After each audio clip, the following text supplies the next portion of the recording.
amis, nous voilà au milieu de la forêt coldoise, en plein milieu des rizières de l'Anampé. Nous avons été contraints à ce détour pour nous rendre à Vélingara. Depuis qu'on a quitté Kolda, c'est tout un escadron de la gendarmerie doublé de forts effectifs de la police qui nous ont suivis partout, dans les moindres coins et recoins des plus petits villages pour arroser tout le monde de grenades lacrymogènes. Je présente mes excuses à ces paisibles villageois qui n'ont commis d'autres crimes que d'être sortis pour accueillir Ousmane Sonko. Et depuis qu'on est arrivé à Diaoubé, c'est allé un cran au-dessus, puisqu'ils ont même barré la route et ça a déclenché des affrontements avec les jeunes. Et nous avons été contraints de prendre ce détour à travers un moyen de transport différent de ce que vous avez l'habitude de voir avec nous, notamment notre modeste véhicule, et de passer à travers champs pour nous rendre à Vélingara, parce que dans tous les cas,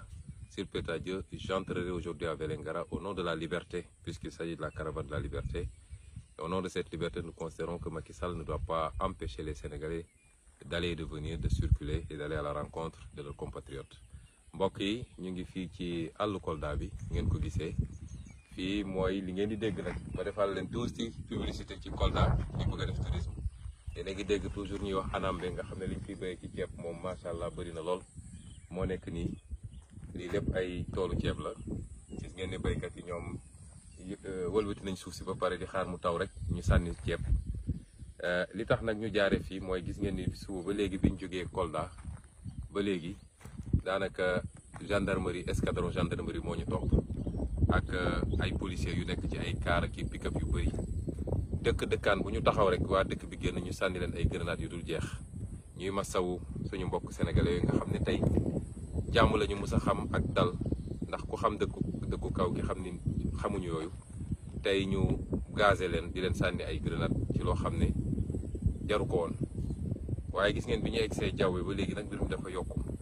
la ñu andi ci ay alkaati mardi itaali ñu dem ba nag di baari yoon yi mu mel ni nag ñoom Ousmane Sonko dem Vélingara continuer Tamba la ñuy bañ waaye li gën a yéeme mooy li ma yëg ci ay xibaar Ousmane Sonko dugg si biir Ndakaaru moo leen tere nelaw bu soobee yàlla nag dinañ dem Ndakaaru incha allah lii moo taxoon nag ñu jaaree ko nii bu ngeen xoolee sax dañoo bàyyi suñu staff bi yëpp ñu ngi leen téye fële ci àll bi obligé jël ab oto boo xam ne daal di jaar ci àll bi dugg ci rang ndax dañoo jàpp ni ak nu mu munti demee tey bu soobee yàlla dinañ dugg Vélingara parce que Macky Sall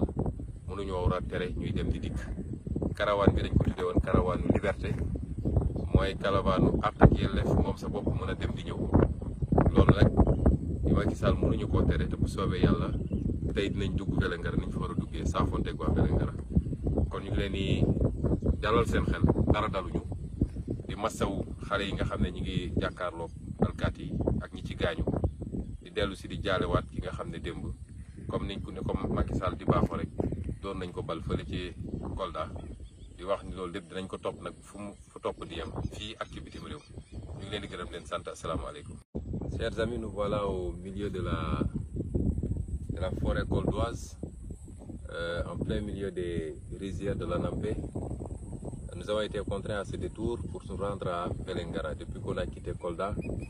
c'est tout un escadron de la gendarmerie doublé de forts effectifs de la police qui nous ont suivis partout, dans les moindres coins et recoins des plus petits villages pour arroser tout le monde de grenades lacrymogènes. Je présente mes excuses à ces paisibles villageois qui n'ont commis d'autres crimes que d'être sortis pour accueillir Ousmane Sonko. Et depuis qu'on est arrivé à Diaoubé, c'est allé un cran au-dessus, puisqu'ils ont même barré la route et ça a déclenché des affrontements avec les jeunes. Et nous avons été contraints de prendre ce détour à travers un moyen de transport différent de ce que vous avez l'habitude de voir avec nous, notamment notre modeste véhicule, et de passer à travers champs pour nous rendre à Vélingara, parce que dans tous les cas, s'il plaît à Dieu, j'entrerai aujourd'hui à Vélingara au nom de la liberté, puisqu'il s'agit de la caravane de la liberté. Et au nom de cette liberté, nous considérons que Macky Sall ne doit pas empêcher les Sénégalais d'aller et de venir, de circuler et d'aller à la rencontre de leurs compatriotes. mbokk yi ñu ngi fii ci àllu Kolda bi ngeen ko gisee fii mooy li ngeen di dégg nag ma defal leen tuuti publicité ci Kolda di bëgg a def tourisme te léegi dégg toujours ñuy wax anambe nga xam ne liñ fiy béy ci ceeb moom macha allah bëri na lool moo nekk nii lii lépp ay toolu ceeb la gis ngeen ne béykat yi ñoom wëlbati nañ suuf si ba pare di xaar mu taw rek ñu sànni ceeb li tax nag ñu jaare fii mooy gis ngeen ni suba ba léegi biñ jógee Kolda ba léegi daanaka gendarmerie escadron gendarmerie moo ñu topp ak ay policiers yu nekk ci ay car ak pick-up yu bëri dëkkaan bu ñu taxaw rek waa dëkk bi génn ñu sànni leen ay grenades yu dul jeex ñuy masawu suñu mbokk sénégalais yi nga xam ne tey jàmm la ñu mës a xam ak dal ndax ku xam dëkku kaw gi xam ni xamuñu yooyu tey ñu gazé leen di leen sànni ay grenades ci loo xam ne jaru ko woon waaye gis ngeen bi ñu egsee jaww ba léegi nag mbir mi dafa yokku la ñu andi ci ay alkaati mardi taali ñu dem ba nag di baari yoon yi mu mel ni nag ñoom Ousmane Sonko dem Vélingara continuer Tamba la ñuy bañ waaye li gën a yéeme mooy ci li ma yëg ci ay xibaar Ousmane Sonko dugg si biir Ndakaaru moo leen tere nelaw bu soobee yàlla nag dinañ dem Ndakaaru incha allah lii moo taxoon nag ñu jaaree ko nii bu ngeen xoolee sax dañoo bàyyi suñu staff bi yëpp ñu ngi leen téye fële ci àll bi obligé jël ab oto boo xam ne daal di jaar ci àll bi ci rang ndax dañoo jàpp ni ak nu mu munti demee tey bu soobee yàlla dinañ dugg Vélingara parce que Macky Sall mënuñoo war a tere ñuy dem di dikk karawaan bi dañ ko tuddee woon karawaanu liberté mooy karawaanu àq ak yelleef moom sa bopp mën a dem di ñëw loolu nag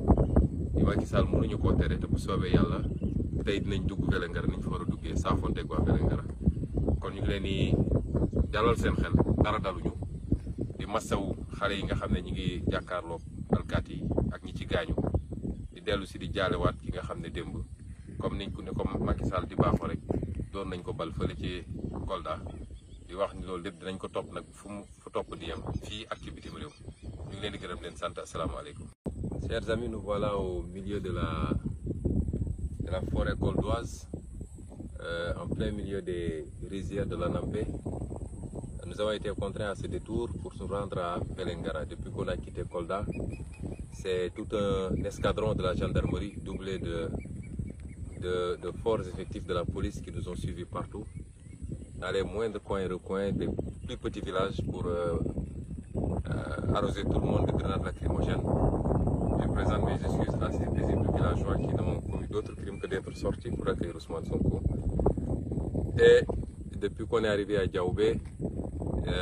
c'est allé un cran au-dessus, puisqu'ils ont même barré la route et ça a déclenché des affrontements avec les jeunes. Mais nous avons été contraints de prendre ce détour à travers un moyen de transport différent de ce que vous avez l'habitude de voir avec nous, notamment notre modeste véhicule, et de passer à travers champs pour nous rendre à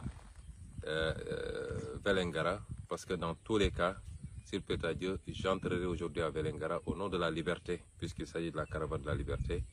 Et au nom de cette liberté, nous considérons que Macky Sall ne doit pas empêcher les Sénégalais d'aller et de venir, de circuler et d'aller à la rencontre de leurs compatriotes. mbokk yi ñu ngi fii ci àllu Kolda bi ngeen ko gisee fii mooy li ngeen di dégg nag ma defal leen tuuti publicité ci Kolda di bëgg a def tourisme te léegi dégg toujours ñuy wax anambe nga xam ne liñ fiy béy ci ceeb moom macha allah bëri na lool moo nekk nii lii lépp ay toolu ceeb la gis ngeen ne béykat yi ñoom wëlbati nañ suuf si ba pare di xaar mu taw rek ñu sànni ceeb li tax nag ñu jaare fii mooy gis ngeen ni suba ba léegi biñ jógee Kolda ba léegi daanaka gendarmerie escadron gendarmerie moo ñu topp ak ay policiers yu nekk ci ay car ak pick-up yu bëri dëkkaan bu ñu taxaw rek waa dëkk bi génn ñu sànni leen ay grenades yu dul jeex ñuy masawu suñu mbokk sénégalais yi nga xam ne tey jàmm la ñu mës a xam ak dal ndax ku xam dëkku kaw gi xam ni xamuñu yooyu tey ñu gazé leen di leen sànni ay grenades ci loo xam ne jaru ko woon waaye gis ngeen bi ñu egsee jaww ba léegi nag mbir mi dafa yokku la ñu andi ci ay alkaati mardi taali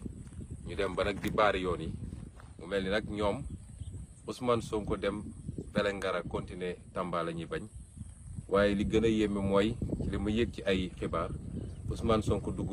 si biir Ndakaaru moo leen tere nelaw bu soobee yàlla nag dinañ dem Ndakaaru incha allah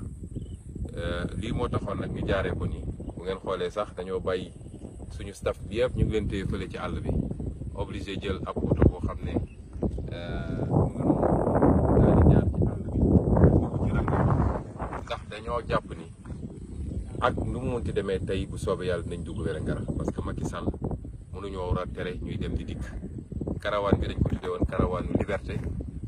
mooy karawaanu àq ak yelleef moom sa bopp mën a dem di ñëw loolu nag di Macky Sall mënuñu koo tere te bu soobee yàlla tey dinañ dugg Vélingara niñ fa war a duggee saafonteeg waa Vélingara kon ñu ngi leen di dalal seen xel dara daluñu di massawu xale yi nga xam ne ñu ngi jàkkaarloog alkaati yi ak ñi ci gaañu di dellu si di jaalewaat ki nga xam ne démb comme niñ ko ne comme Macky Sall di baaxoo rek doon nañ ko bal fële ci Kolda di wax ni loolu lépp dinañ ko topp nag fu topp di yem fii ak ci bitim réew ñu ngi leen di gërëm leen sant asalaamaaleykum